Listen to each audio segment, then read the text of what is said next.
आज हम देखेंगे फाजान्स रूल। फाजान्स रूल को कैजी मर्ज फाजान्स ने 1923 में दिया था। फाजान्स रूल को हम आयनिक कंपाउंड में उसमें जो कोवेलेंट कैरेक्टर है उसको एक्सप्लेन करते हैं। इसके लिए हम 3 टर्मिनोलॉजी यूज करते हैं। फर्स्ट है polarising power, second polarisability and third polarisation.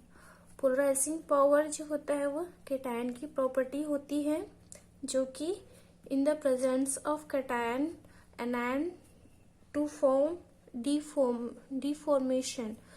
तो कैटायन के कारण जो एनायन का डिफॉर्मेशन होता है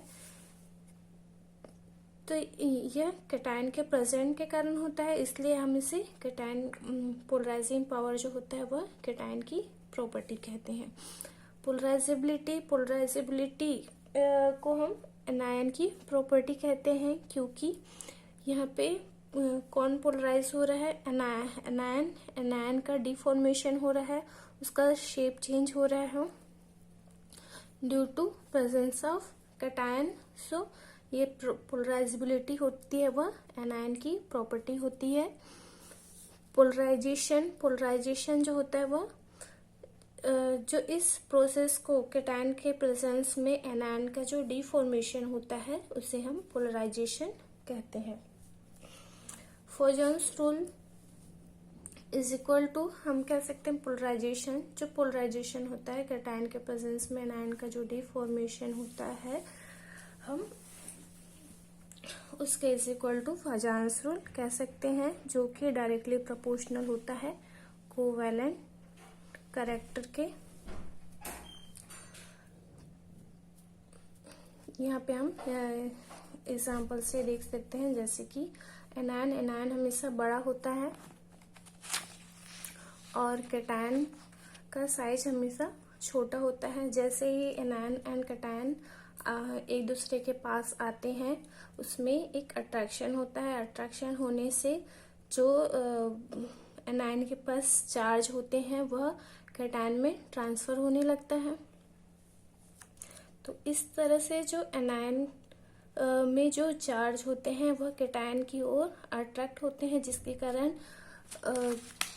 एनायन का साइज डिफॉर्म होता है, जिसके कारण एनायन का साइज चेंज होता है। इसे ही हम पोलराइजेशन कहते हैं।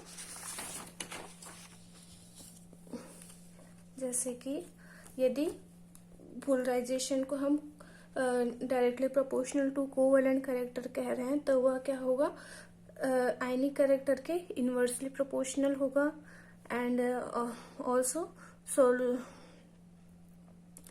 सोल्युबिलिटी इन पोलर सॉल्यूशन के भी इनवर्सली प्रोपोर्शनल होगा। और मेल्टिंग पॉइंट, बॉइलिंग पॉइंट बढ़ने से पोलराइजेशन कम होगा।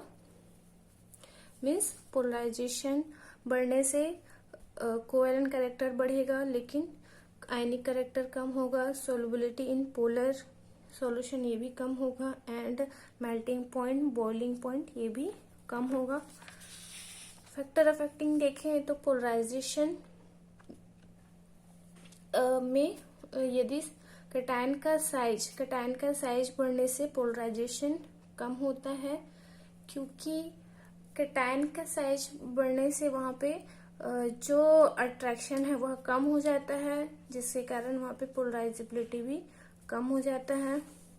एनायन का डिफॉर्मेशन कम हो जाता है, जिससे कि पोलराइजेशन भी वहां पे कम हो जाता है। लेकिन एनायन का साइज बढ़ने से पोलराइजेशन बढ़ता है, क्योंकि एनायन का साइज बढ़ने से वहां पर अट्रैक्शन ज्यादा होता है और इलेक्ट्रॉन इजिली कैटायन के पास जा सकते हैं। इसलिए एनायन का साइज बढ़ने से पोलराइजेशन भी बढ़ता है। चार्ज ऑफ कैटायन का चार्ज बढ़ने से भी पोलराइजेशन बढ़ता है, क्योंकि चार्ज जितना ज्यादा चार्ज बढ़ेगा उतना ही वहां पे पोलराइजेशन बढ़ता है। वह एनायन का भी यदि चार्ज बढ़ा तो उसका पोलराइजेशन पावर बढ़ता है।